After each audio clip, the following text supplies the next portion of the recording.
हरि ओम।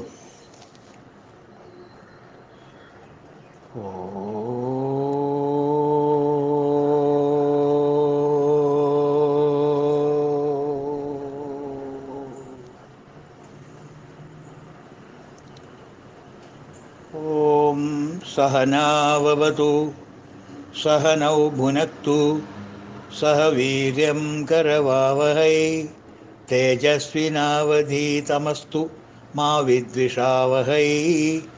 ओम शांति शांति शांति। शुक्लं भरधरं विष्णुं शशिवर्णं चतुर्भुजं प्रसन्नवदनं ध्यायेत् सर्वविघ्नोपशान्तये। ब्रह्मानन्दं परमसुखदं केवलं ज्ञानमूर्तिं द्वन्द्वातीतं गगनसदृशं तत्त्वमस्यादिलक्ष्यम् एकं नित्यं विमलमचलं सर्वधी साक्षिभूतं भावातीतं त्रिगुणरहितं सद्गुरुं तं नमामि। चिन्मयं व्यापि यः सर्वं त्रैलोक्यं सचराचरं तत्पदं दर्शितं येन तस्मै श्रीगुरवे नमः। नारायणं पद्मभुवं वसिष्ठं शक्तिं च तत्पुत्रपराशरं च व्यासं शुगं गौडपदं महान्तं गोविन्दयोगीन्द्रमथस्य शिष्यं श्रीशङ्कराचार्यमथस्य पद्मपादं च हस्तामलकं च शिष्यं तं त्रोटकं वार्तिककारमन्यन् अस्मद्गुरुं सन्ततिमानतोऽस्मि। श्रुतिस्मृतिपुराणानाम् आलयं करुणालयं नमामि भगवत्पाद शङ्करं लोकशङ्करं। कृष्णाय वासुदेवाय देवकीनन्दनाय च नन्दगोपकुमाराय गोविन्दाय नमो नमः।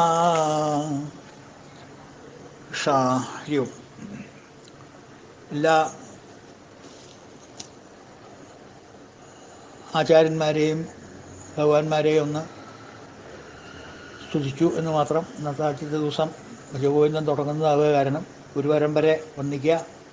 എല്ലാവരും മനസ്സിൽ അവരവരുടെ ഗുരുപരമ്പര മനസ്സിലൊന്ന് വന്ദിക്കുക. ഭഗവാനെ മനസ്സ് നിറച്ച് ഇരുത്തുക. പ്രത്യേകിച്ച് ശങ്കരാചാര്യരെ സദാസമയത്തും മനസ്സിൽ വെച്ചുകൊണ്ട് നമുക്ക് ഈ മഹത് ഗ്രന്ഥത്തിലേക്ക് കാലെടുത്ത് വയ്ക്കാം.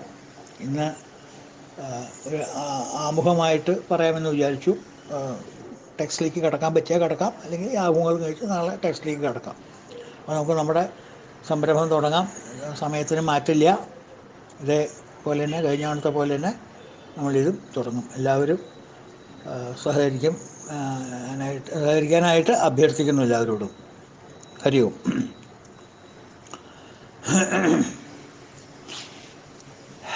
നോക്കൂ, വായു നമുക്ക് ചുറ്റുമുണ്ടല്ലേ? അല്ലെങ്കിൽ നമുക്ക് ജീവിക്കാൻ പറ്റില്ല. ചുറ്റുമുണ്ടത്, എപ്പോഴും ഉണ്ട്. പക്ഷേ കാറ്റ് കിട്ടണമെങ്കിൽ നമ്മളൊന്ന് വീശണം, അല്ലെങ്കിൽ പുറമേയുള്ള ഏതെങ്കിലും ഇല അനങ്ങണം. അതൊക്കെ നിശ്ചലമായിട്ട് നിൽക്കുകയാണെന്നുണ്ടെങ്കിൽ വായു മാത്രമേ ഉണ്ടാവുള്ളൂ. ആ വായുവിൽ നമുക്ക് കാറ്റ് കിട്ടണം. നമുക്ക് സുഖപ്രദമായിട്ടുള്ള ഒരു അനുഭവം നമുക്ക് അനുഭവപ്പെടണമെങ്കിൽ നമ്മൾ ഒന്നുകിൽ ഒരു പാളവീശറി ഉണ്ടെങ്കിൽ ഒന്ന് വീശണം, അല്ലെങ്കിൽ ഒരു കഷ്ണം കടലാസോ, ഒന്നുമില്ലെങ്കിൽ കയ്യ്. ഇപ്പം അങ്ങനെയായാലും കുഴപ്പമില്ല. കൈപ്പത്തി ഇങ്ങനെ ഇടയ്ക്കിടയ്ക്ക് ഇങ്ങനെ ഉറക്കെ വീശിക്കഴിഞ്ഞാൽ ചെറിയൊരു തെന്നൽ, ഒരു കുളിര് കിട്ടും. അപ്പോൾ എന്ത് തന്നെയായാലും നമ്മളുടെ കയ്യിൽ നിന്ന് ചെറിയൊരു ശ്രമമില്ലാതെ വായുവിന് കാറ്റായി മാറി നമ്മളെ അനുഗ്രഹിക്കാൻ പറ്റില്ല. അതുപോലെ കാറ്റും വെളിച്ചവും പുറത്തുണ്ട്.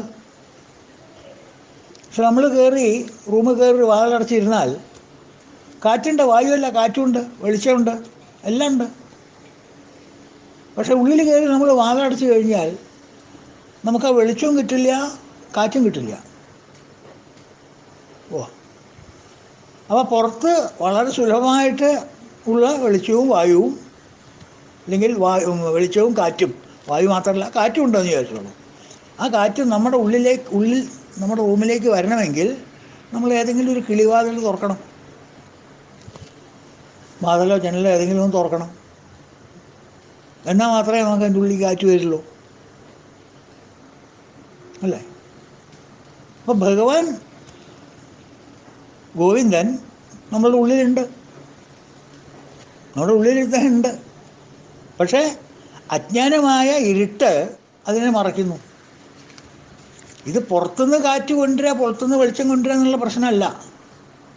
അതിനേക്കാൾ എളുപ്പമാണ് ഗോവിന്ദനെ കണ്ടുപിടിക്കാൻ. ഇരുട്ടും വെളിച്ചവും നമ്മുടെ ഉള്ളിലേക്ക്, നമ്മളുടെ റൂമിലേക്ക്, ഇരുട്ടായിട്ടുള്ള റൂമിലേക്ക് വെളിച്ചവും കാറ്റും കിടക്കണമെന്നുണ്ടെങ്കിൽ നമ്മളൊരു കിളിവാതിൽ തുറക്കണം. അത് കാരണം എന്താ? വെളിച്ചവും കാറ്റും എവിടെയാ? പുറത്താണ്. ഗോവിന്ദൻ എവിടെ ഇരിക്കണത്? നമ്മളുടെ ഉള്ളിൽ തന്നെ. പക്ഷെ ആ ഗോവിന്ദനെ ഇരുട്ടായിട്ടുള്ള അന്ധകാരമായിട്ടുള്ള അജ്ഞാനം മറച്ചിരിക്കുന്നത് കാരണം നമുക്ക് ഗോവിന്ദനെ കാണാൻ പറ്റില്ല. കാരണം വളരെ സ്പഷ്ടമാണ്. എന്തുകൊണ്ടാണ് നമുക്ക് ഗോവിന്ദനെ കാണാൻ പറ്റാത്തത്? അജ്ഞാനം കൊണ്ട്.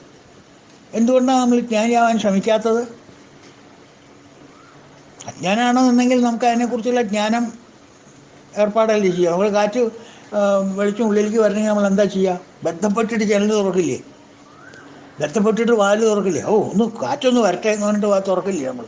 അങ്ങനെ ഒരു ബന്ധപ്പാട് ഗോവിന്ദനെ പിടിക്കാൻ കാണില്ലല്ലോ. അതെന്തുകൊണ്ടാണ് നമുക്കില്ലാത്തത്? അജ്ഞാനമാണ്, സമ്മതിച്ചു. അന്ധകാരമാണ്, മാനസിക അന്ധകാരമാണ്, വിക്ഷേപവും ആവരണമാണ്, സമ്മതിച്ചു. എന്തുകൊണ്ട് അത് മാറ്റാൻ പറ്റുമെന്ന് നോക്കുന്നില്ല? എന്തുകൊണ്ട് നമുക്ക് ഈ ഗോവിന്ദനെ പിടിക്കാൻ പറ്റില്ല, അല്ലെങ്കിൽ ഗോവിന്ദൻകുട്ടിയെ പിടിക്കാൻ പറ്റുന്നില്ല?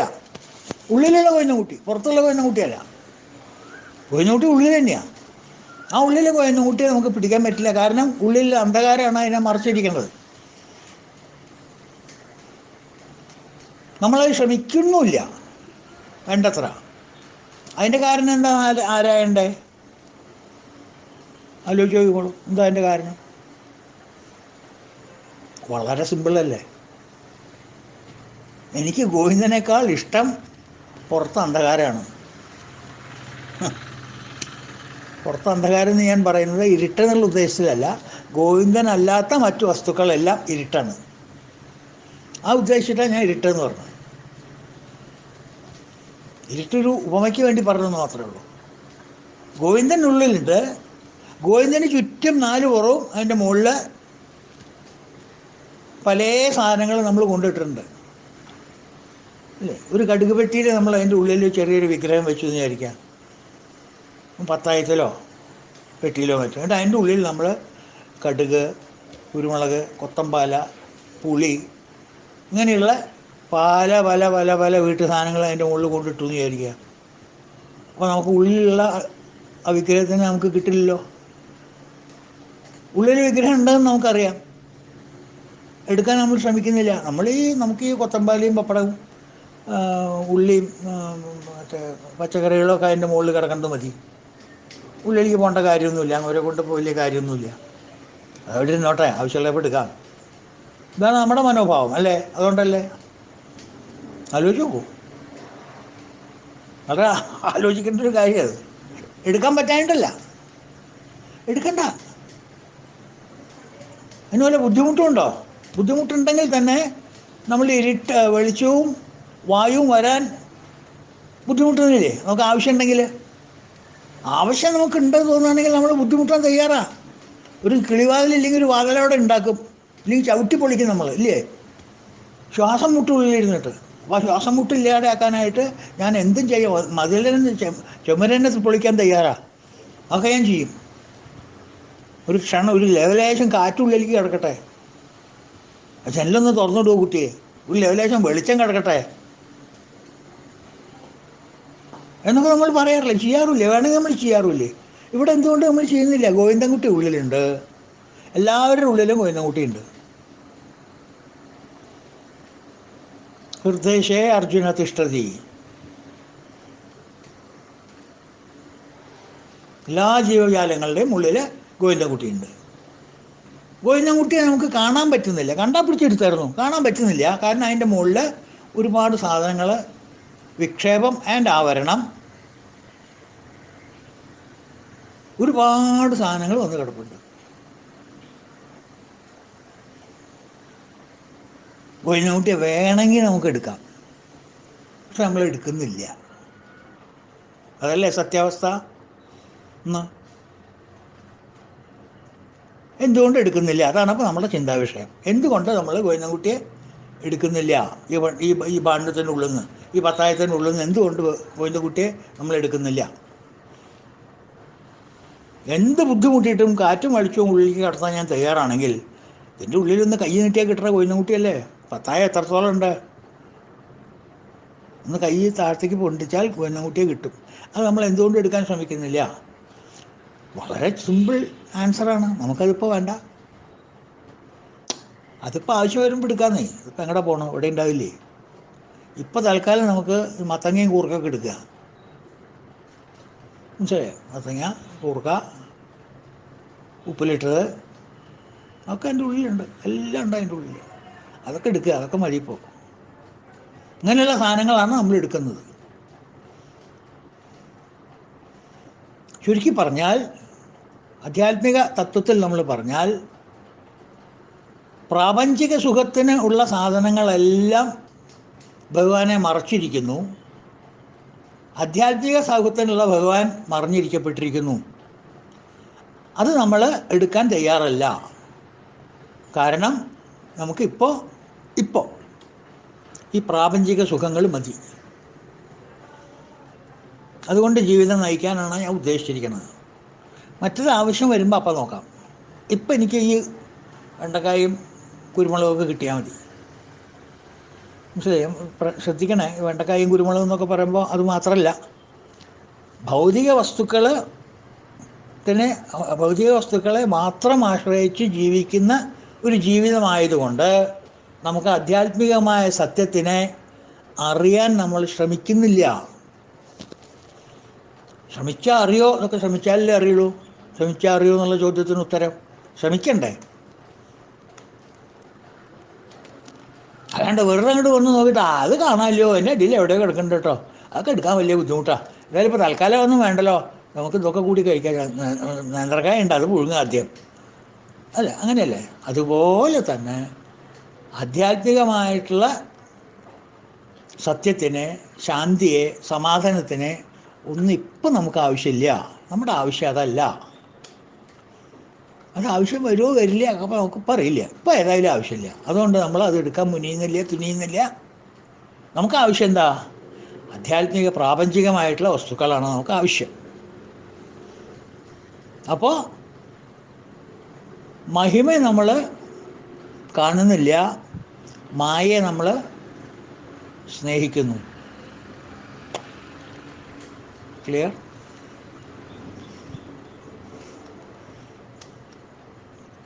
ഏതൊരു ഗോവിന്ദനാണോ ഗോവിന്ദൻ്റെ മഹിമ, ആ ഗോവിന്ദ മഹിമ നമുക്ക് കാണാൻ പറ്റുന്നില്ല, ആവശ്യമില്ല. നേരെ മറിച്ച് അതിന് നമ്മൾ പുറന്തള്ളുന്നു. ആ സമയത്ത് നമുക്ക് ആവശ്യമില്ല. അതവരിക്കട്ടെ, അതാവശ്യമില്ല. നമുക്ക് ആവശ്യം എന്താ? മായയെ സ്നേഹിക്കുന്നു, അതിനെ മൂടിയിരിക്കുന്ന സാധനത്തിനെ സമ്മതിക്കുന്നു. അപ്പോൾ പരമേശ്വരൻ പുറത്ത്, മായ അകത്ത്. എൻ്റെ പത്തായത്തിൻ്റെ അല്ല, എൻ്റെ അകത്ത് മായ, പരമേശ്വരൻ പുറത്ത്. വിളിക്കുമ്പോൾ വന്നാൽ മതി, ഇപ്പോൾ അവിടെ നിന്നോള. അപ്പോൾ തന്നെ കൊണ്ട് ആവശ്യമൊന്നുമില്ല. അല്ലേ? പരമേശ്വരൻ പുറത്ത്, പ്രാപഞ്ചം അകത്ത്. പ്രപഞ്ച വസ്തുക്കൾ നമ്മുടെ അകത്ത്, പരമേശ്വരൻ പുറത്ത്. പരമേശ്വര അവിടെ നിൽക്കൂ കേട്ടോ, നീ ഗോവിന്ദൻകുട്ടിയെ നീ അവിടെ നിൽക്കുക, തന്നെ ഞാൻ വിളിക്കാം, ആവശ്യമുള്ളപ്പോൾ വിളിക്കാം. ശ്രീ ഭഗവതി പുറത്ത്, ചേട്ടകത്ത്. തിരിച്ചാ നമ്മളുടെ, അല്ലേ? ഇല്ലെന്നറക്കില്ലേ? ശ്രീഭഗവതി അകത്ത്, ചേട്ടഭഗവതി പുറത്തെന്നൊക്കെ പറയില്ല. നമ്മൾ തിരിച്ചാമർച്ചാണ് നമ്മുടെ പ്രയത്നം. അന്നൊരൊറ്റ ദിവസം മാത്രമേ അങ്ങനെ 2 വാക്ക് പറയുള്ളൂ. അത് കഴിഞ്ഞാൽ പിന്നെ പ്രയത്നമൊക്കെ എങ്ങനെയാണ്? ശ്രീഭഗവതി പുറത്ത്, ചേട്ടാ ഭഗവതി ചേർത്തത്. അല്ലേ? ആലോചിക്കൂ. അതും അങ്ങനെ പറയാനുള്ള കാരണം എന്താ?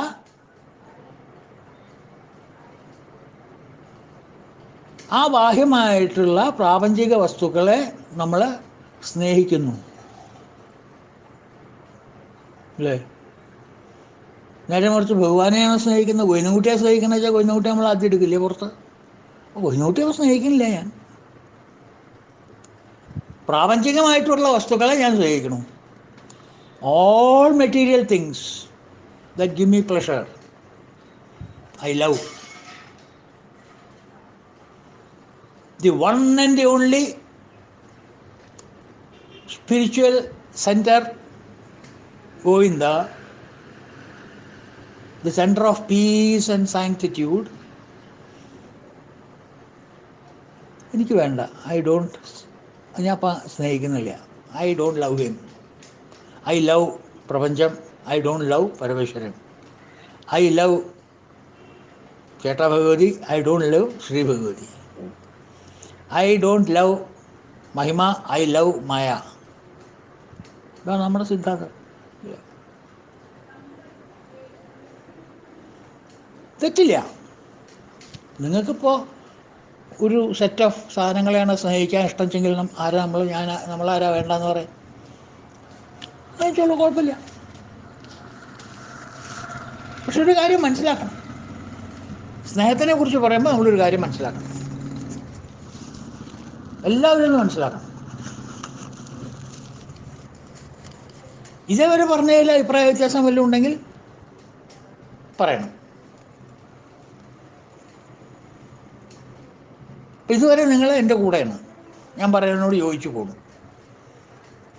അപ്പോൾ ഇപ്പോഴത്തെ നമ്മളുടെ സ്നേഹം ബാഹ്യമായിട്ടുള്ള പ്രപഞ്ച വസ്തുക്കളിൽ, ആന്തരികമായിട്ട് വസ്തുക്കളിൽ സ്നേഹം കമ്മി.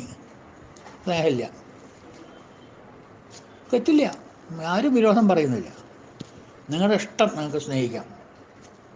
പക്ഷേ സ്നേഹത്തിൻ്റെ ഒരു തത്വം മനസ്സിലാക്കണം. നമ്മൾ ജീവിക്കാൻ ഇവിടെ വന്നത് ഒരു ഗെയിം കളിക്കാനാണ്. ഒരു കളിയാണത്. ഭഗവാന്റെ ഒരു കളിയാണ്. അല്ലെങ്കിൽ നമ്മളുടെ കളി. ആരുടെ ഒരു കളി? ഏതൊരു രംഗത്ത് നമ്മൾ പ്രവർത്തിക്കുമ്പോഴും കളിയാണെങ്കിലും കാര്യമായാലും ഇത് കളിയല്ലാന്ന് വിചാരിക്കുക. എന്താ സാറേ പറയണത്? ഇതെങ്ങനെയാണ് കളിയാവുക? ജീവിതം കളിയാണ്. ജീവിതം കാര്യമായിട്ടുള്ളതല്ല. ഓക്കെ, കാര്യമായിട്ടുള്ളതെന്ന് തീരുമാനിച്ചോളൂ. വലിയൊരു യുദ്ധക്കളമെന്ന് വിചാരിച്ചോളൂ. കളിയല്ല, കാര്യമാണ്. കളിയാണെങ്കിലും കാര്യമാണെങ്കിലും നമ്മളൊരു പ്രക്രിയയിൽ ഏർപ്പെട്ടിരിക്കുമ്പോൾ ആ പ്രക്രിയയുടെ നിയമങ്ങൾ നമുക്ക് അറിഞ്ഞിരിക്കണം. എന്നിട്ട് വേണം കളിക്കാനോ കാര്യമായിട്ട് പ്രവർത്തിക്കാനോ വേണ്ടേ. യുദ്ധത്തിൽ പോയിട്ട് യുദ്ധത്തിൻ്റെ റൂൾസും റെഗുലേഷനും ഒന്നും അറിയേണ്ട പട്ടാളക്കാരൻ പോയിട്ട് തോക്ക് പിടിക്കുക എന്ന് പറഞ്ഞാൽ തോക്ക് പിന്നാക്കം പിടിച്ച് വെടിവെച്ച് എന്ത് ചെയ്യും? ഇല്ലെങ്കിൽ സ്നേക്ക് ആൻഡ് ലാഡർ കളിക്കുകയാണ്, ലൂഡോ കളിക്കുകയാണ്, ട്രേഡ് കളിക്കുകയാണ്. ആ കളിക്ക് അതിൻ്റേതായിട്ടുള്ള ചില നിയമങ്ങളില്ല. അത് അറിഞ്ഞിരിക്കണ്ടേ? നമ്മൾ അറിഞ്ഞിരിക്കണ്ടേ? അറിഞ്ഞിട്ട് കളിച്ചോ, തെറ്റിച്ചോ കുഴപ്പമില്ല. ഇടയ്ക്ക് ചില കള്ളക്കളിയൊക്കെ കളിക്കും. ഓക്കെ, അതും സമ്മതിച്ചു. പക്ഷേ നിയമം അറിയണ്ടേ? അറിയാണ്ട് കളിച്ചിട്ട് കാര്യമില്ലല്ലോ. സമ്മതിച്ചു, പറയൂ. നിയമം അറിയണ്ടേ? ഒന്നും കളിച്ചിട്ട് കാര്യമില്ലല്ലോ. കാര്യമായിട്ടാണ് ശരി. ഓഫീസിൽ പോകണു, പഠിപ്പിക്കാൻ സ്കൂളിലേക്ക് പോകണു. ഒരു സ്കൂളിലേക്ക് ഒരു ടീച്ചർ പഠിപ്പിക്കാൻ പോകുമ്പോൾ ആ സ്കൂളിലെ വ്യവസ്ഥകൾ നമ്മൾ അറിയണ്ടേ? എത്ര മണിക്ക് വരണം, എത്ര മണിക്ക് പോകണം, എപ്പോഴാണ് ടൈം, എത്ര മിനിറ്റാണ് പീരീഡ്. പണ്ടൊക്കെ 40 മിനിറ്റാണ് പീരീഡ്. 10 മണിക്ക് സ്കൂളിൽ പോയി കഴിഞ്ഞാൽ 10 to 10:40, 10:40 to 11:20, അങ്ങനെയൊക്കെയാണ്. 40 മിനിറ്റാണ്. അപ്പോൾ ഒരു ടീച്ചർ പറയണം, അത് ഞാൻ അറിഞ്ഞില്ല, ഞാൻ ക്ലാസ് ഇങ്ങനെ എടുത്ത് പോവുക, 40 ഞാൻ മനസ്സിലാക്കിയില്ല. മനസ്സിലാക്കേണ്ട ആരുടെ ചുമതല? ഞങ്ങളുടെ ചുമതലയല്ലേ. ഒരു പീരീഡാണ് പറഞ്ഞാൽ എത്ര മിനിറ്റാന്ന് മനസ്സിലാക്കണ്ടേ? ശനിയാഴ്ച സ്കൂളിലേക്ക് വരിക, എന്നിട്ട് വാലൊക്കെ തല്ലി പൊളിച്ച് എന്താ ഇവിടെ ആരും ഇല്ല എന്നൊക്കെ ചോദിക്കുക. ടീച്ചറെ ശനിയാഴ്ച ലീവാണ് സ്കൂള്. അത് ഞാൻ അറിഞ്ഞില്ലല്ലോ. അത് എൻ്റെ കുറ്റാ. ഞാൻ വിചാരിക്കും തിങ്കളാഴ്ച ലീവാണ്. എന്ത് ചെയ്യാൻ പറ്റും? അതിൻ്റെ സ്കൂളിലേക്ക് പോവുകയാണെങ്കിൽ അതിൻ്റെ വ്യവസ്ഥ അറിയണ്ടേ? അവിടെ പഠിപ്പിക്കാൻ പോവുകയാണെങ്കിൽ, ഒരു ബാങ്ക് ജോലിക്ക് പോവുകയാണെങ്കിൽ ആ ബാങ്കിലെ വ്യവസ്ഥകൾ അറിയണ്ടേ? ഒരു കച്ചവടം തുടങ്ങുകയാണെങ്കിൽ ആ കച്ചവടത്തിൻ്റെ നിയമങ്ങൾ അറിയണ്ടേ? ഒരാൾ എക്സ്പോർട്ട് ഇമ്പോർട്ട് ചെയ്യണമെങ്കിൽ എക്സ്പോർട്ടിൻ്റെ ഇമ്പോർട്ടിൻ്റെ നിയമങ്ങളൊക്കെ അറിയണ്ടേ? കളിയാണെങ്കിലും ശരി, കാര്യമാണെങ്കിലും ശരി. ക്രിക്കറ്റ് കളിക്കാൻ പോയി കഴിഞ്ഞാൽ ഫുട്ബോളിനെ കുറിച്ച് അറിഞ്ഞിട്ടും നല്ല കാര്യമുണ്ടോ? ക്രിക്കറ്റിൻ്റെ റൂൾസ് അറിയണ്ടേ? ഞാൻ ഫുട്ബോളിലെ എക്സ്പോർട്ടാട്ടോ, ഞാൻ ഇപ്പോൾ കാണിച്ചു തരാമെന്ന് പറഞ്ഞിട്ട് കളിക്കാൻ പറ്റുമോ? ഫുട്ബോളും ക്രിക്കറ്റും ടെന്നീസ് കളിക്കുന്ന റൂൾസ് വെച്ച് കളിക്കാൻ പറ്റുമോ? ആലോചിച്ച് നോക്കൂ, ഇല്ല. അപ്പോൾ ഈ ജീവിത കളിക്ക് അല്ലെങ്കിൽ ജീവിത കാര്യത്തിന് ഒരു നിയമമുണ്ട്. അത് ഈ സ്നേഹം എന്ന് പറയുന്ന ഒരു പ്രതിഭാസത്തിന് ഒരു നിയമമുണ്ട്. കാരണം സ്നേഹമാണ് ലോകത്തിനെ കൊണ്ട് നടത്തുന്നത്. സ്നേഹമാണ് അഖിലസാരമൂഴിയിൽ എന്ന് പറയില്ലേ? ഈ സ്നേഹം ഇല്ലാതെ ലോകം നടക്കില്ല. ഈ ലോകത്തിൻ്റെ എന്താ പറയുക, നിലനിൽപ്പും ഈ ലോകത്തിൻ്റെ യാത്രയും എല്ലാം സ്നേഹത്തിൽ അടിസ്ഥാനമായിട്ടുള്ളതാണ്. എല്ലാം നോക്കിക്കോളൂ, എല്ലാം അടിസ്ഥാനമായിട്ടുള്ളതാണ്.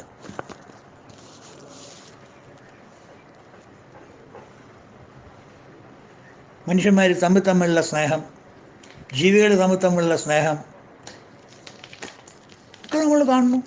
എന്തിനു ജീവികളും മനുഷ്യന്മാരും, ഈവൻ ഗോളങ്ങൾ, ആകർഷണ ശക്തി. ഈ ആകർഷണ ശക്തി എന്താ? സ്നേഹം കൊണ്ട് വരുന്നത് ആകർഷണ ശക്തി. ഒരാളെ നമുക്ക് ആകർഷിക്കാൻ കഴിഞ്ഞാൽ, ആകർഷണ ശക്തി അങ്ങോട്ടുണ്ടെങ്കിൽ, അങ്ങോട്ട് നമ്മൾ ആകർഷിച്ചാൽ അത് അദ്ദേഹത്തിനുള്ള സ്നേഹം കൊണ്ടാണ് നമുക്ക് ആകർഷിക്കാൻ പറ്റണത്.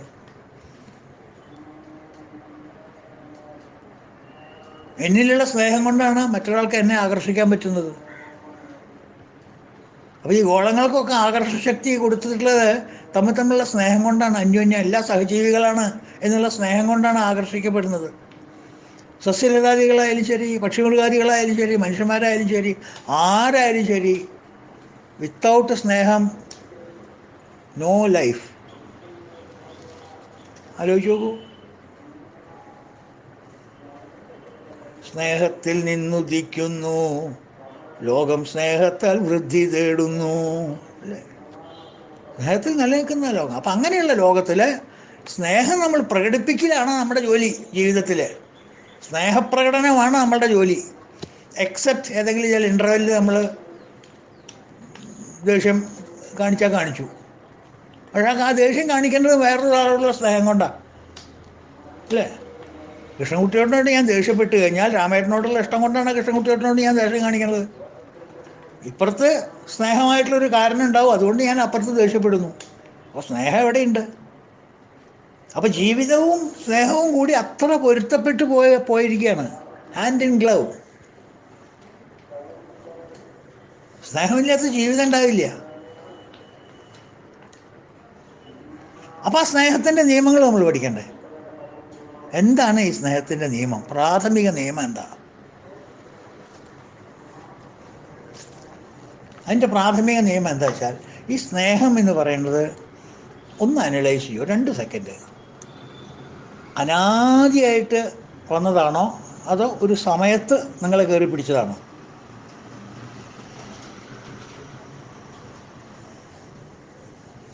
നിങ്ങൾ പല ആൾക്കാരും ഇപ്പോൾ സ്നേഹിക്കുന്നു. ഈ സ്നേഹമൊക്കെ നിങ്ങളുടെ ജീവിതത്തിലെ ഒരു സമയത്ത് തുടങ്ങിയതല്ലേ? ഒരു സമയത്ത് തുടങ്ങിയതല്ലേ ഇത്? ഒരു സമയത്ത് അത് അവസാനിക്കില്ലേ? എനിക്കേ എൻ്റെ ഭാര്യ വെച്ചാൽ ജീവനാണ്. ഭാര്യയും പറയും, എനിക്കേ കുട്ടികളുടെ അച്ഛൻ എന്ന് വെച്ചാൽ പ്രാണനാണ്. എന്നോട്ടാണാവോ തുടങ്ങിയത്? കല്യാണം കഴിക്കണം അന്ന് തൊട്ട്. കല്യാണം കഴിച്ച അന്ന് തുടങ്ങി ഈ അസുഖം, ഈ പ്രേമം. ചിലവർക്ക് ദുർലഭം, കല്യാണം കഴിക്കുന്നതിന് മുമ്പേയും പ്രേമമുണ്ടായിരിക്കും. അതിനൊരു ഡേറ്റ് ഉണ്ടല്ലോ, ഒരു ബിഗിനിങ് ഡേറ്റ് ഉണ്ടല്ലോ ഈ പ്രേമത്തിന്. അച്ഛനായാലും ശരി, അമ്മയായാലും ശരി, ആരെയായാലും ശരി, ദെർ ഈസ് എ ഡേറ്റ്. ജനിച്ച് വീണുട്ടനെ നിങ്ങൾ അച്ഛനെ അമ്മയെ സ്നേഹിച്ചിട്ടില്ലല്ലോ. അച്ഛനും അമ്മയും നിങ്ങൾ എപ്പോഴാണ് സ്നേഹിക്കാൻ തുടങ്ങിയത്? ഒരു പർട്ടിക്കുലർ ഡേറ്റ് മുതലല്ലേ നിങ്ങൾക്ക് ഓർമ്മ വന്ന ഡേറ്റ്, അല്ലെങ്കിൽ ചിലക്ക് നിങ്ങളുടെ എമോഷൻസിൽ തിങ്ങിയിരിക്കുന്ന ഡേറ്റ്. അതെ, ആ ഒരു പർട്ടിക്കുലർ ഡേറ്റിലാണ് നിങ്ങൾക്ക് ഓർമ്മ വന്നത്. അപ്പോൾ ഇത് ഒരു ജനനം ഉണ്ടായിട്ടുള്ളൊരു സംഭവമാണ് ഈ സ്നേഹം എന്ന് പറയുന്നത്. ഒരു സമയത്തിൽ ജനിച്ചതാണ്. It is born in time. അതുകൊണ്ട് നശിക്കുകയും ചെയ്യുന്നില്ലേ? ഭാര്യയോടുള്ള സ്നേഹം ഇത്രയെന്ന് പറഞ്ഞാൽ മനസ്സിലാക്കാൻ പറ്റില്ലേ? ഇത്ര കാലം ഭർത്താവിനോടുള്ള സ്നേഹം, ഏട്ടനോടുള്ള സ്നേഹം, അനിയനോടുള്ള സ്നേഹം, അച്ഛനോടുള്ള സ്നേഹം, അമ്മയോടുള്ള സ്നേഹം, കൊച്ചച്ഛനോടുള്ള സ്നേഹം, കൊച്ചമ്മോടുള്ള സ്നേഹം, ഏടത്തിയമ്മോടുള്ള സ്നേഹം, മരുമകനോടുള്ള സ്നേഹം, അമ്മായിയമ്മോടുള്ള സ്നേഹം, ആരോട് ഫ്രണ്ട്സിനോടുള്ള സ്നേഹം, ഈ ആരുടെ സ്നേഹം വേണി എടുത്തോളൂ. അത് ഒരു തുടക്കമുണ്ട്, അതിനൊരു അവസാനം ഉണ്ടല്ലേ?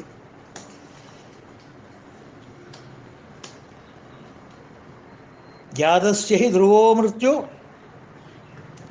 ധ്രുവം ജന്മ മൃതസ്യ ച തസ്മാദപരിഹര്യാർത്ഥേ നത്വം ശോചിതുമർഹസി. 2-ാം അധ്യായത്തിൽ ജാതസ്യ ഹി ധ്രുവോ മൃത്യു ധ്രുവം ജന്മമൃതസ്യ ച. ജനിച്ചതെല്ലാം മരിക്കണം അർജുന,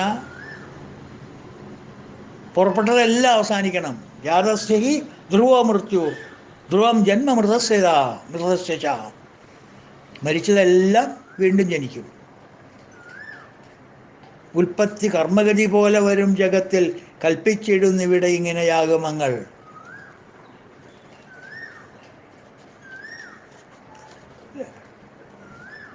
തസ്മാത് അപരിഹര്യാർത്ഥേ, അത് ഒഴിച്ചുകൂടാൻ വയ്യാത്തതാണ്.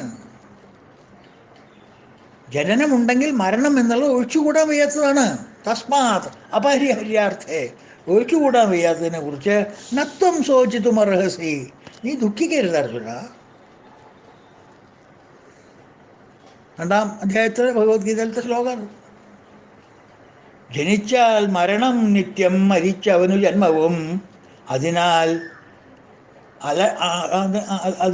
ഒഴിയാത്തതൊന്നിൽ അനുശോചിച്ചിടയില്ല. ഒഴിച്ചുകൂടാൻ വയ്യാത്തതിനെ നീ പിടിച്ചിരുത്തി ബഹളം ഉണ്ടാക്കരുത്. അതുകൊണ്ട് ഫസ്റ്റ് ആൻഡ് ദ പ്രൈമറി നിയമം ഓഫ് സ്നേഹം ഈസ്, അത് ജനിച്ചതാണ്, അത് നശിക്കും. സ്നേഹം ജനിക്ക്, ആ സ്നേഹത്തിനോട്, ആ സ്നേഹം ആണെങ്കിൽ എനിക്ക് സന്തോഷം പകർന്നു തരുന്ന സ്നേഹമാണെങ്കിൽ, സന്തോഷം തന്നെയാണല്ലോ സ്നേഹം പകർന്നു തരിക. അല്ലാണ്ട് സ്നേഹം എന്താ പറയുക, ദുഃഖം പകർന്നു തരില്ലല്ലോ സ്നേഹിച്ചുകൊണ്ടിരിക്കുന്ന സമയത്ത്. അപ്പോൾ സ്നേഹം എനിക്ക് ആരിൽ തോന്നിയോ ആ സ്നേഹം നിലനിൽക്കുന്നത് വരെ എനിക്ക് സന്തോഷമുണ്ട്. ആ സ്നേഹം അവസാനിച്ചാൽ ദുഃഖമായി. അപ്പം ജനിച്ചത് അവസാനിക്കും. അതുകൊണ്ട് ഇഷ്ടപ്പെട്ട സാധനങ്ങൾ അവസാനിച്ചു കഴിഞ്ഞാൽ പരിണിത ഫലം എന്താ? ദുഃഖം.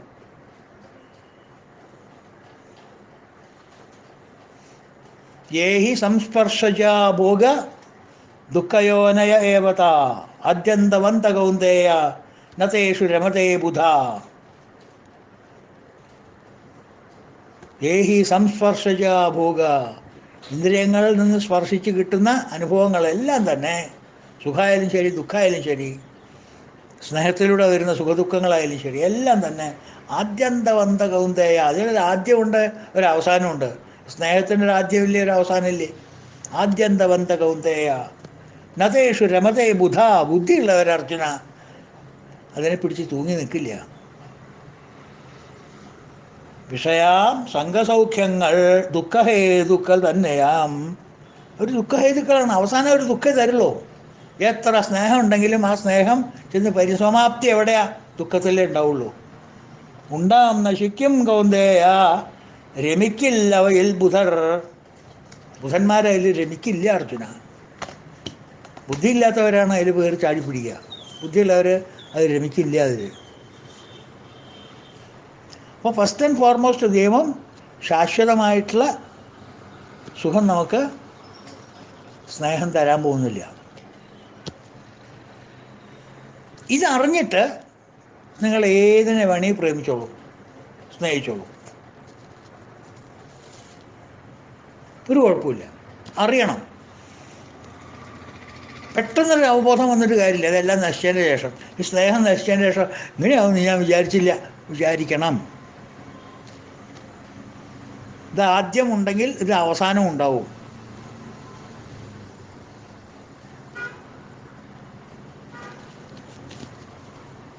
സ്നേഹത്തിന് അങ്ങനെ ഒരു ഒരു ഒരു എന്താ പറയുക, ഈ തേനീച്ചയ്ക്ക് തേൻ കിട്ടുമെങ്കിലും അത് കുത്തിക്കഴിഞ്ഞാൽ മഹാമോശ.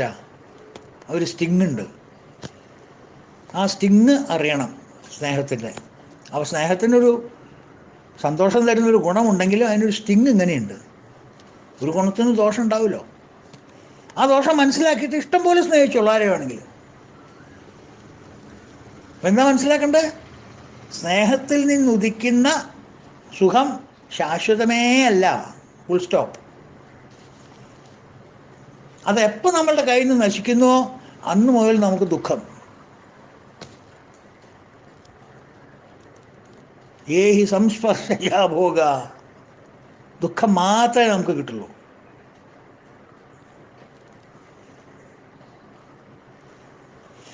എന്ന് വിചാരിച്ചിട്ട് ഇപ്പോൾ നമുക്ക് സ്നേഹിക്കാണ്ടിരിക്കാൻ പറ്റുമോ? പറ്റുമോ?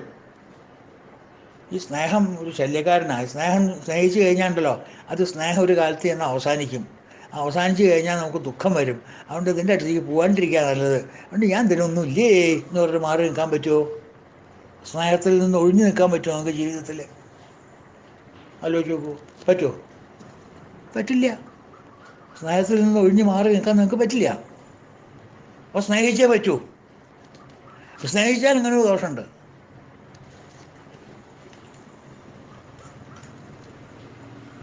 അപ്പോൾ നമ്മൾ എന്ത് ചെയ്യും? പ്രേമം സ്വാഭാവികമാണ്, സഹജമാണ്. അതിനെ നമുക്ക് പിടിച്ചു നിർത്താനോ അല്ലെങ്കിൽ അതിനെ നിർത്താനോ ഒന്നും നമുക്ക് അധികാരമില്ല, പറ്റൂല.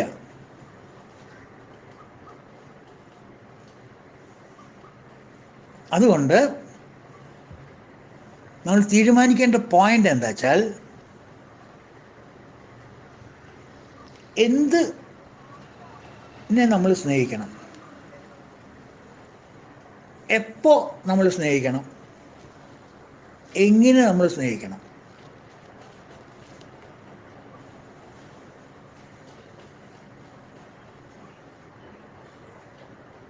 എനിക്ക് പ്രപഞ്ചത്തിനെ സ്നേഹിക്കണം, പ്രപഞ്ച വസ്തുക്കളെ എനിക്ക് സ്നേഹിക്കണം. കാരണം പ്രപഞ്ച വസ്തുക്കൾ നാശമുള്ളതാണ്. വസ്തുക്കൾ നാശം വരും. ആ നാശം വരുമ്പോൾ എൻ്റെ സ്നേഹവും പോവും. നശ്വരമായിട്ടുള്ള പ്രപഞ്ചമാണ്, ശാശ്വതമായിട്ടുള്ള പ്രപഞ്ചമല്ല. അതിനെ ഞാൻ സ്നേഹിച്ചു കഴിഞ്ഞാൽ യെസ്, താൽക്കാലികമായിട്ട് സുഖമുണ്ട്, അത് കഴിഞ്ഞാൽ അത് പോവും. But yet I want to love. Okay, love. അത് പറ്റില്ല. എനിക്ക് ശാശ്വതമായിട്ടുള്ള സുഖം കിട്ടുന്ന ഒരു സ്നേഹം എനിക്ക് പറ്റുള്ളൂ. ഓക്കെ.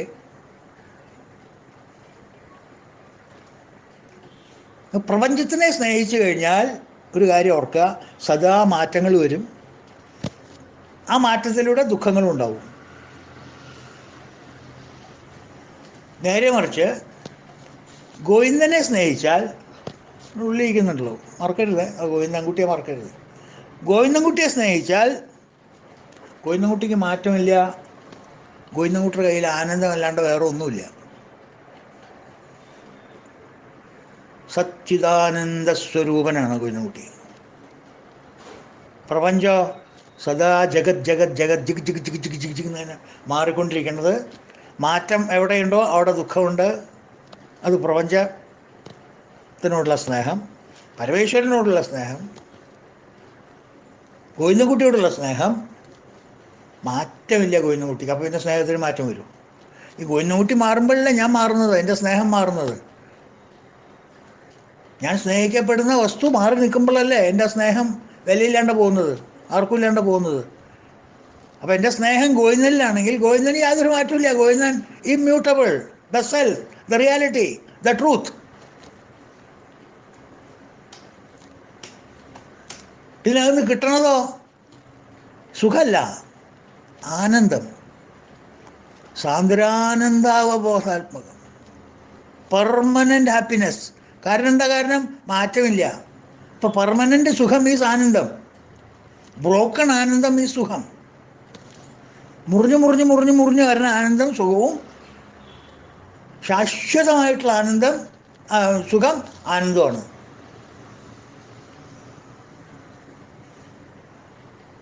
അപ്പം ആനന്ദം കിട്ടാനും സുഖം കിട്ടാനും, സദാ സുഖം കിട്ടാനും സദാ ആനന്ദം കിട്ടാനും മാറ്റമില്ലാതെ സ്നേഹിക്കാനായിട്ടൊരു വസ്തു ഉണ്ട്. അതുകൊണ്ടാണ് ഞാൻ സ്നേഹിക്കണം. അതില്ലാത്തത് കൊണ്ടാണ് ഞാൻ ഈ പ്രപഞ്ചത്തിനെ സ്നേഹിക്കണമെന്ന് പറയരുത്.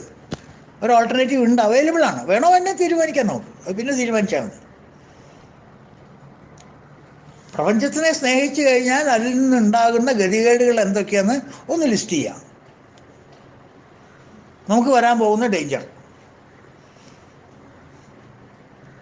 ഗോവിന്ദൻകുട്ടിയെ സേവിച്ചു കഴിഞ്ഞാൽ അതിൽ നിന്ന് നമുക്ക് ഉണ്ടാകാൻ പോകുന്ന ഫീലിങ്സ് എന്താണെന്ന് ലിസ്റ്റ് ചെയ്യാം. അപ്പോൾ അവൈലബിൾ രണ്ട് ഓപ്ഷൻ ഉണ്ട് നമുക്ക് നമ്മുടെ സ്നേഹത്തിനെ ഇൻവെസ്റ്റ് ചെയ്യാൻ. ഒന്നുകിൽ ഈ കമ്പനിയിൽ ഇൻവെസ്റ്റ് ചെയ്യാം, പ്രപഞ്ചം കമ്പനിയിൽ ഇൻവെസ്റ്റ് ചെയ്യാം, അല്ലെങ്കിൽ ഗോവിന്ദൻകുട്ടി ആൻഡ് കമ്പനിയിൽ ഇൻവെസ്റ്റ് ചെയ്യാം. ഗോവിന്ദൻകുട്ടിയിൽ ഇൻവെസ്റ്റ് ചെയ്താൽ സദാ ആനന്ദം, മാറ്റമില്ല, ഒരു വെറൈറ്റി മാറ്റമൊന്നുമില്ല. ഇവിടെയാണെങ്കിലോ അല്ല വെറൈറ്റി, ജിഗ് ജിഗ് ജിഗ് ജിഗ്, ഇന്നത്തെ ഷർട്ട് നാളെ ഇടണ്ട, ഭയങ്കര ഫാഷൻ, ഭയങ്കര അത് ഇത് ആന ചേന അങ്ങേയറ്റം എല്ലാം ഉണ്ട്. പക്ഷേ അശാശ്വതം, ദുഃഖാലയം, ദിസ് ബെറ്റർ ദാറ്റ് ബെറ്റർ തീരുമാനിക്കാം.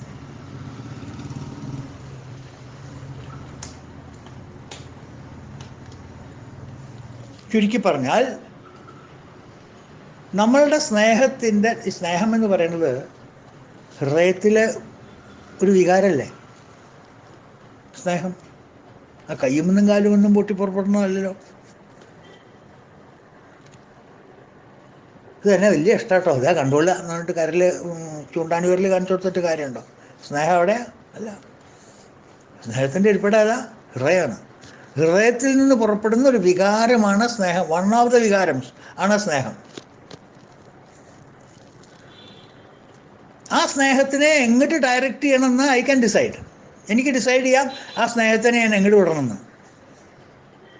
മുറിഞ്ഞ് മുറിഞ്ഞ് മുറിഞ്ഞ് മുറിഞ്ഞ് ഇടയ്ക്കും തലയ്ക്കും കിട്ടുന്നൊരു സുഖവും, അത് ശാശ്വതമല്ലാത്തൊരു സുഖവും, ശാശ്വതമല്ലാത്തൊരവസ്ഥയിൽ മാറ്റം വന്നു കഴിഞ്ഞാൽ പിന്നെ എനിക്ക് പെർമനൻ്റായിട്ട് കിട്ടുന്ന ദുഃഖവും, ഒരു ഡയറക്ഷൻ. വേറൊരു ഡയറക്ഷൻ സദാ ആനന്ദം, ഒരു മാറ്റമില്ല, സുഖം പോലും അല്ല, പരമാനന്ദം. അതൊരു ഡയറക്ഷൻ. ഏത് വേണം നമുക്ക് തീരുമാനിക്കാം. ഏത് ഡയറക്ഷനിലാണ്, ഏത് ദിശയിലാണ് ഞാൻ എൻ്റെ സ്നേഹത്തിനെ വിടേണ്ടത്? ഒരേ ഒഴുക്കാണ്.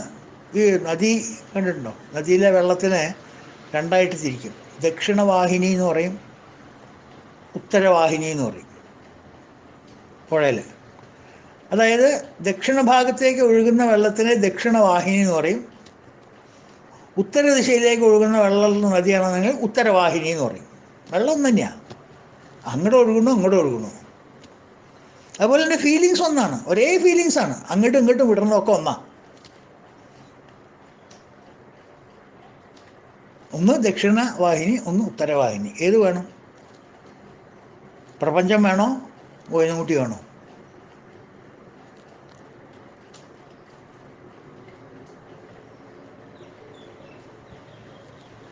എന്താ ചെയ്യുക നമ്മൾ? ഗൃഹസ്ഥന്മാരുടെ കാര്യം ഞാൻ പറയാം കേട്ടോ. സന്യാസിമാർക്ക് പറയാം പ്രപഞ്ചം ആർക്ക് വേണം, ഐ വാണ്ട് ഓൺലി ബ്രഹ്മൻ. നമുക്ക് തന്നെ പറയാൻ പറ്റുമോ? പറയാൻ പറ്റുമോ? പറ്റില്ല. അപ്പോൾ നമുക്ക് രണ്ടും വേണം.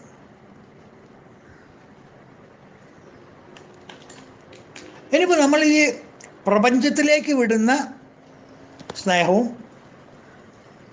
ഗോവിന്ദൻകുട്ടിയുടെ നേർക്ക് വിടുന്ന സ്നേഹവും ഒന്ന് നോക്കൂ. അതിന് പേരെന്നെ വ്യത്യാസമുണ്ട്.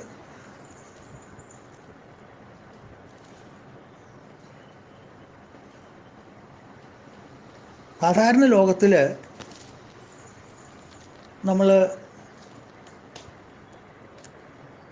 നമ്മളുടെ റിലേഷൻഷിപ്പിന് നമ്മളുടെ അച്ഛൻ, നമ്മളുടെ അമ്മ, ഭാര്യ, കുട്ടികൾ, ഓഫീസിലെ ആളുകൾ, ഇവരോടൊക്കെ നമ്മളൊരു ഫീലിംഗ് വിടും, സ്നേഹം.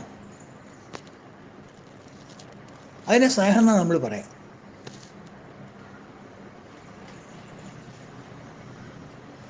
അതിനുള്ള ഈ നെഗറ്റീവ് ക്വാളിറ്റീസൊക്കെ അതിനുണ്ട്. ഇനി ഈ പറഞ്ഞ അശാശ്വതമാണ്, ദുഃഖത്തിലേക്ക് എത്തിക്കും.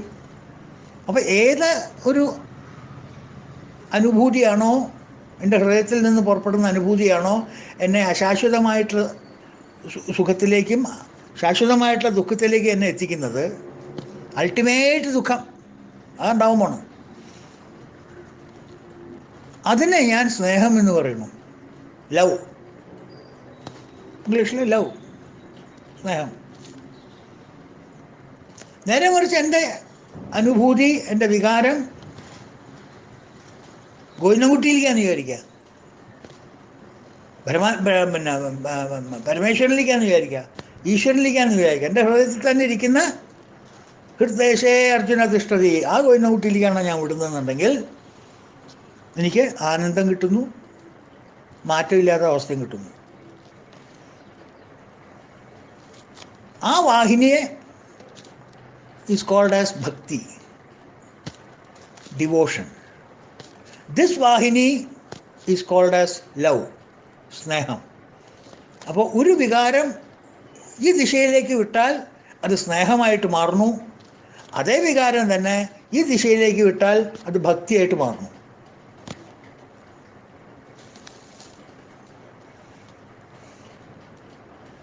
പ്രാപഞ്ചിക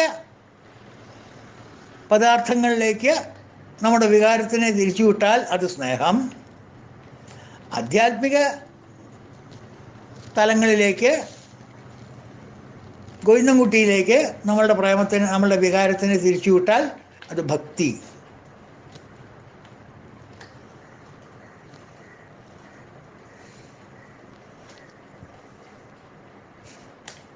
I love my dog, I love my parents, I love my country.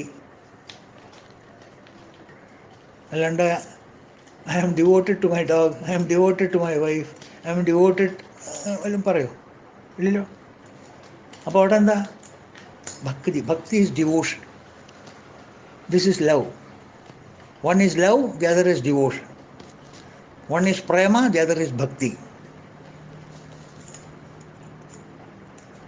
ശാശ്വതമായിട്ടുള്ള സാധനങ്ങളിലേക്ക് വിടുമ്പോൾ അത് ഭക്തി, അല്ലാത്ത കുണ്ടിലേക്ക് ചാടിപ്പോണ സാധനങ്ങളിലേക്ക് എന്താ പറയുക, എങ്ങോട്ട് നമ്മൾ നമ്മളുടെ വികാരത്തിനെ വിട്ടാലാണോ നാളെ നമ്മളെ കുണ്ടിച്ചാടിക്കുന്നത്, അതിനെ നമ്മൾ ലവ് എന്ന് പറയും, സ്നേഹം എന്ന് പറയും. ഏതൊന്നിലേക്ക് നമ്മൾ വിട്ടാലാണോ നമ്മളെ ഉന്നത സ്ഥലത്തിലേക്ക് എത്തുന്നത്, ഉയർത്തി നിൽക്കുന്നത്, സദാ ആനന്ദം അനുഭവിപ്പിക്കാൻ പറ്റുന്നത്, ഗോവിന്ദൻകുട്ടിയിൽ എത്തിക്കുന്നത്, ഗോവിന്ദൻകുട്ടിയിലേക്ക് വിടുന്ന ദിശ, അതിനെ നമ്മൾ എന്ത് പറയും? ഭക്തി എന്ന് പറയും, ഡിവോഷൻ എന്ന് പറയും. അതുകൊണ്ട് ഈ സായിപ്പുമാരുടെ ചില വാക്കുകളുണ്ടല്ലോ, രസികനാട്ടോ. അവരുടെ ഒരു പദപ്രയോഗമുണ്ട്, I have fallen in love. ശരിയല്ലേ? You fall in love and rise in devotion. അല്ലേ? ആലോചിച്ച് നോക്കൂ.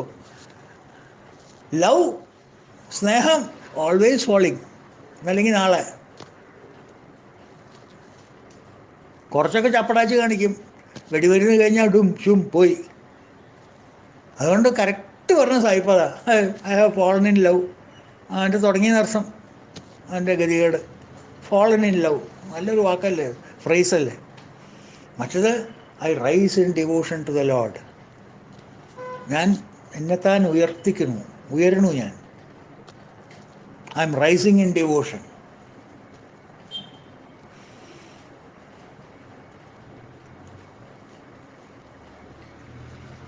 നമുക്കിതിൽ ഏതെങ്കിലും ഒന്ന് മതിയോ? അതാണ് അടുത്ത ചിന്താ വിഷയം. വളരെ സീരിയസ് ചിന്താ വിഷയമാണ്. സന്യാസിമാർക്ക് ഓക്കെ, എനിക്ക് ഗോവിന്ദനോടുള്ള ഭക്തി മതി, I don't want love with പ്രപഞ്ചം, നോ മോർ ലവ് വിത്ത് പ്രപഞ്ചം, നോ ഫോളിങ് ഇൻ ലവ്. എന്നെ സംബന്ധിച്ചിടത്തോളം rising in devotion. Oh right, good for them, അവർക്ക് ഇപ്പോൾ പ്രശ്നമില്ല.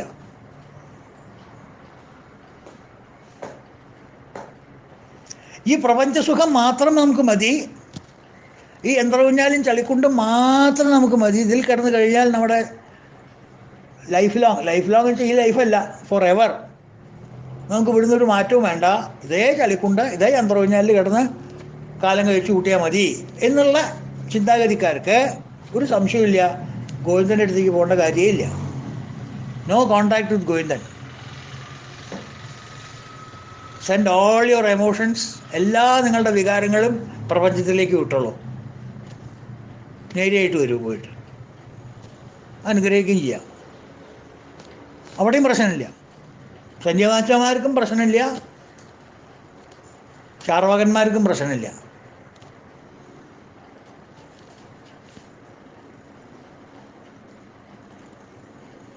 ഈ സുഖം മാത്രം മതി. ഇതൊക്കെ ഐ ആം ഹാപ്പി. അങ്ങനത്തെവരുണ്ട് ലോകത്തിൽ. അങ്ങനത്തെവർക്ക് ഒരു കുഴപ്പമില്ല. എന്തിനാ ഗോവിന്ദൻ്റെ അടുത്തേക്ക് പോകണം? ഇവിടെ മതി. സന്യാസിമാർക്ക് പ്രപഞ്ചം വേണ്ട. അയ്യോ, ഒക്കെ പുലുവല നാളെ കൗപീന സംരക്ഷണാർത്ഥം കൊണ്ട് പിന്നെ അതിൻ്റെ പിന്നാലെ ഞാൻ നടക്കേണ്ടി വരും. അതൊക്കെ ബുദ്ധിമുട്ടാണ്. സംസാരം ഒന്ന് കേൾക്കുകയേ വേണ്ട എനിക്ക്. I want Govinda, always Govinda Govinda Govinda Govinda Govinda. പ്രശ്നമില്ല അവർക്ക്. നമുക്കെന്ത് ചെയ്യും? ഏതെങ്കിലും വിടാൻ പറ്റുമോ? നമുക്ക് ഏതെങ്കിലും വിടാൻ പറ്റും? ക്യാൻ യു ടോട്ടലി റിജക്റ്റ് പ്രപഞ്ചം? പറ്റില്ല. എന്തിനാ ആവശ്യമില്ലാത്ത പറയണം? നടക്കില്ല. ഗോവിന്ദനെ വിടാൻ പറ്റുമോ? ധൈര്യമില്ല. ഒന്ന് പറ്റില്ല, മറ്റേ ധൈര്യമില്ല. ഗോവിന്ദനെ വിടാനുള്ള ധൈര്യം ആർക്കും ഇല്ല. നമുക്ക് പോവാം. അവൻ്റെ പിടി വിടാനുള്ള ധൈര്യം ആർക്കുള്ളത്? ഒരു മാസം ഗുരുവായൂർ പോയില്ല എന്നുണ്ടെങ്കിൽ വയറ്റിൻ്റെ ഉള്ളിൽ എന്തോ ഒരു സംഭ്രമം. ഒരു ദിവസം നാമം ചെല്ലാൻ പറ്റിയില്ല എന്നുണ്ടെങ്കിൽ എന്തോ ഒരു അസ്വസ്ഥതയാണ്.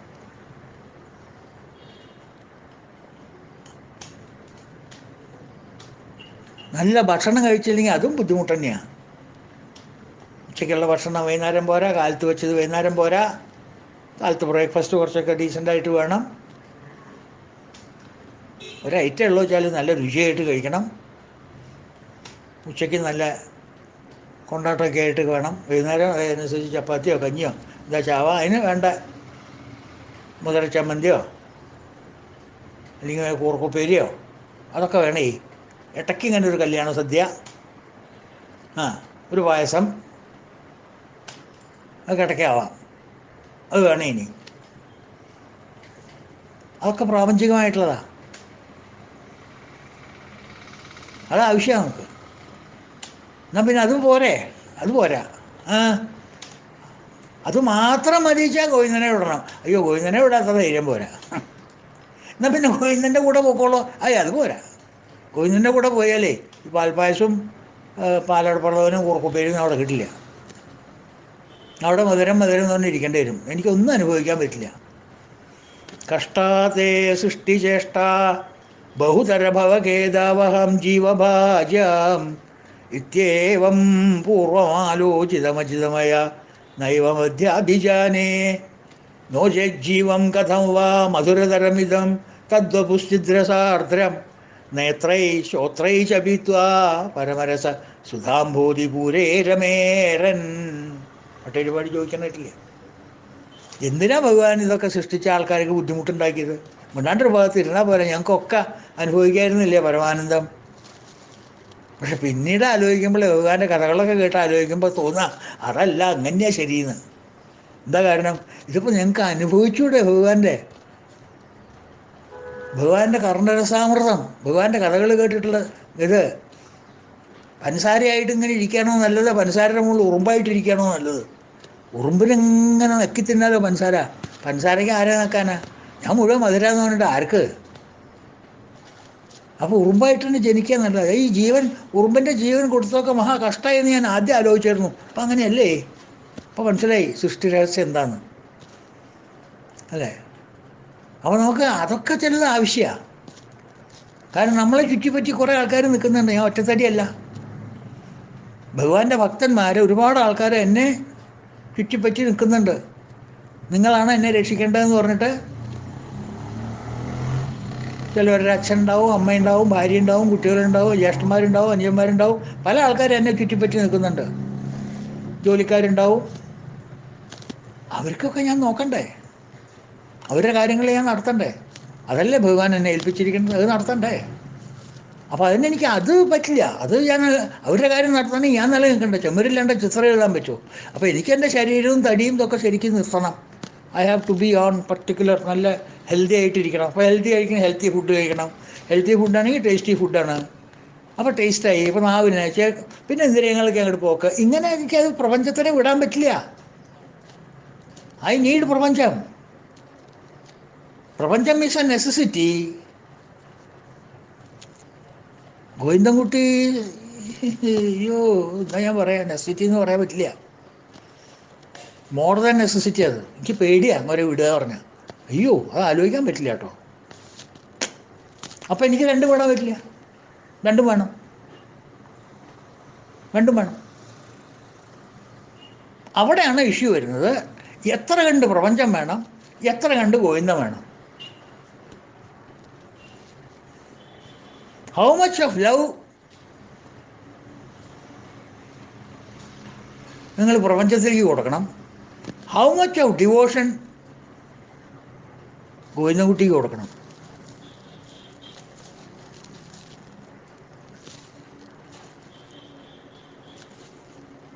ലൗകിക സുഖങ്ങളിൽ എത്ര കണ്ട് സ്നേഹം നിങ്ങൾ കൊടുക്കണം, നിങ്ങളുടെ മനസ്സിലെ വികാരം നിങ്ങൾ കൊടുക്കണം.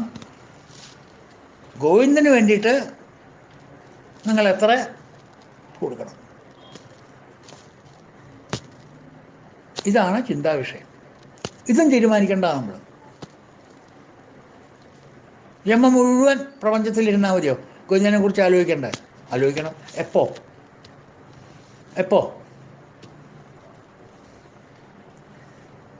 ശങ്കരന് പറയുന്നത് ഇതാണ്: ഭജ ഗോവിന്ദം, ഭജ ഗോവിന്ദം, ഗോവിന്ദം ഭജ മൂഢമതേ. അങ്ങോട്ട് കിടക്കാൻ നമുക്ക്. പക്ഷേ അതിൻ്റെ ആകത്തുക ഈ ഗ്രന്ഥത്തിൻ്റെ ഇതാണ്: ഭജ ഗോവിന്ദം. ഗോവിന്ദനെ ഭജിക്കൂ എന്നാണ്. ആരോട് പറയണ? ഗോവിന്ദനെ ഭജിക്കാത്തവരോട്, വേണ്ടത്ര ഭജിക്കാത്തവരോടാണ് പറയുന്നത്. തീരെ ഭജിക്കാത്തവരോടും വേണ്ടത്ര ഭജിക്കാത്തവരോടും ആണ് പറയണത്. ഗോവിന്ദനെ വേണ്ടാച്ചിട്ട് പോണവരോട് പറയുന്നില്ല, അത് സാരില്ല, അത് പൊക്കോട്ടെ. അതുകൊണ്ടാണ് മൂഢമതേന്ന് പറയാൻ കാരണം. അത് പറയാൻ കാണാൻ നമുക്ക് എന്താ ഈ മൂഢാന്ന് വിളിക്കാൻ കാരണം.